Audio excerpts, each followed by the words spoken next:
So now Yagutin's got to sit and watch Our and final wait. competitor representing at Russia, the World Championship in last March, he was just electric with such excitement, such energy, such full of conviction that he was magnificent. I wonder if he can retain that and repeat that energy tonight. That assurance, that laser beam focus that he's had in the past. Only 19 years of age, the reigning world champion, trying to win the Grand Prix Final for the 3rd straight year. Now remember, this is from the Cirque du Soleil. No, none of us have seen this program.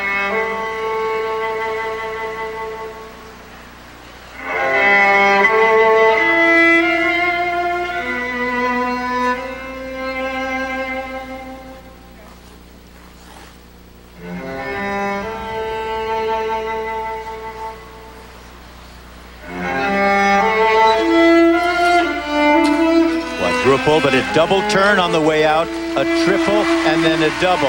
But there was a 2-turn revolution in the middle, which will take off somewhat from the combination, but not very much.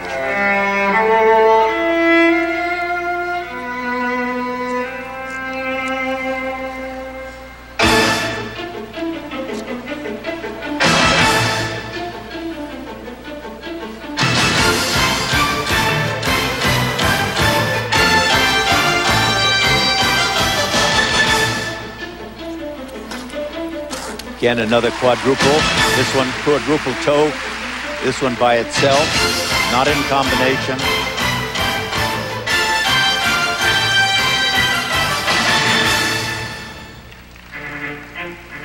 It's become so matter of fact the way we say that, and you just said that. Another quadruple just a few years ago, that would have been big, big news.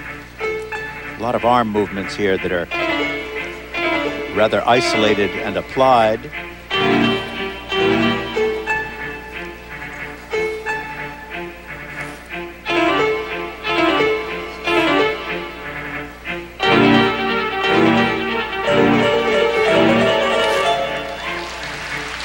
Beautiful, clean triple axel.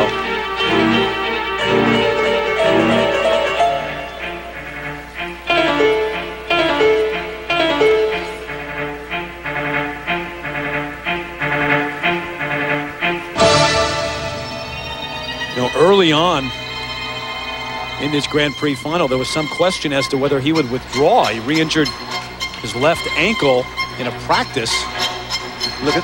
Look at the similarity of the footwork that he's trying to do with against Yagutin. He picked up where Yagutin started that kind of a straight line footwork.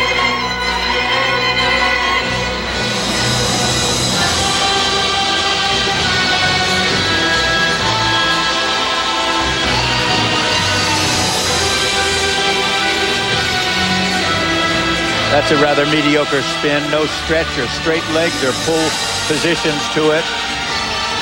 A lot of arm flailing, though, here.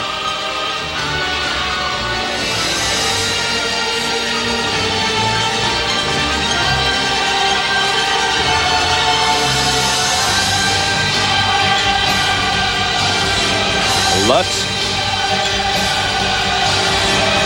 Triple toe loop.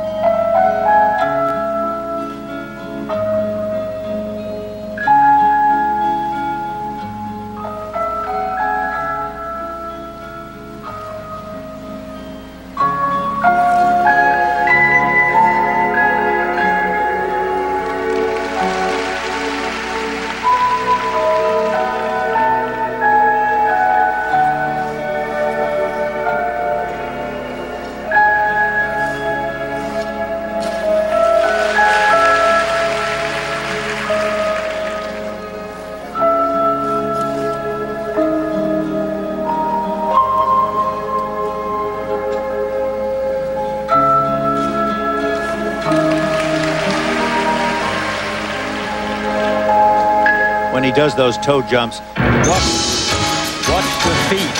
They just bend over in the toe pick so far. I wonder how he can keep his ankles healthy. He hasn't. Denise Bielmann spin. Back sit spin, almost.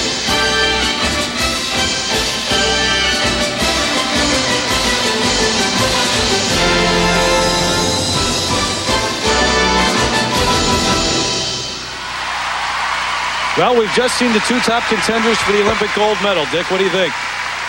Well, I'm reeling a little bit from this performance. I don't know what to think. I'd like to see it a second time so I can really make up my mind. But if you're forcing me to give an answer, I'll tell you. I thought it was interesting. I thought there was an awful lot of, phony arm movement. The jumps are marvelous as always. The spins are mediocre. The energy and the speed was not as good as it could be. So I'm a little bit mixed and here and there for it. And maybe you cut him some slack because it was the first time that he performed it. And you always take a little while to get used to a program. I don't know. He's going to wait for his marks. So is Yagudin. He's backstage, deep in thought at the moment. We'll come back with the marks for Evgeny Plushenko right after this.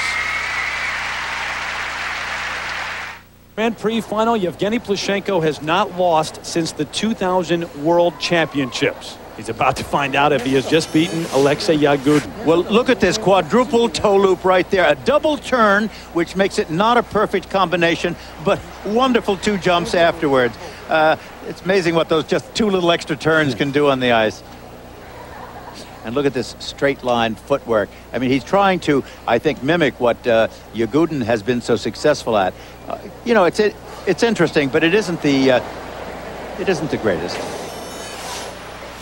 The marks for Evgeny Plushenko for technical merit. Alexei Mishin, his coach, former coach of Alexei Yagudin as well. Also, remember Alexei Romanov, the '94 Olympic champ? That was his coach. Those marks, the marks are all over. That's very interesting. And the technical merit runs from 5'9" to 5'9". He should be much higher than that with the position that he has and the stand that he has. And look at this in the presentation. They're not giving him 5'9s. They're giving him 5'8". Wow, what a difference that tells you. I think they're finally respecting the fact that Yagudin has something more that comes out of the heart. And that this isn't applied nonsense all over the place. I'm happy to see this for once. Dick, a 4-3 split from the judges, and Yagudin has just pulled off the upset. Plushenko was ecstatic. When he left the ice, he thought he had won. You could tell by the look on his face, by the way he was hugging his coach, Alexei Mishin, but you just saw a shot of Alexei Yagudin backstage finding out that he won the gold medal. Look at him, he's in tears. They've yet to announce it officially, but the second free skate is the tiebreaker, and Yagudin won it by a 4-3 split, Dick. And even more interesting is notice that Bulgaria, Russia, and Germany are in a group, and they have been the same group in some of the other events here as well. It's an interesting block, if we can call it that. The three-time world champion from Russia, now the Grand Prix Final champion here. They call it the 2002 final. He's with Peter Carruthers. Well, Alexei Yagudin, some controversy here, but it appears that you're the unofficial champion of the Grand Prix Final. What do you think about all of this chaos? I'm really pleased with my skating tonight, and of course it was pretty hard to skate right before Plushenko, and I just did my job, except I double flip, and I just hope that next time I'm not going to do such a stupid mistake. Now, you won the second free skate here, the third round of the competition. Is there any question in your mind that you won this competition? There are no questions, because I watched the Canadians, my teammates, and ice dancers, and they lost. They were second, and they won the second free and the overall first. So I'm really, I can't believe in that, but still I was waiting for this victory for such a long time, and I'm just really happy to be first again. Well, you skated well. Congratulations. Thanks. All right, Terry, back to you. All right, Peter, thanks. The final standings now official. Yagudin wins the gold, Plushenko settles for the silver, and Timothy Gable edges out fellow American Todd Eldridge for the bronze medal here in Kitchener, Ontario. Much more to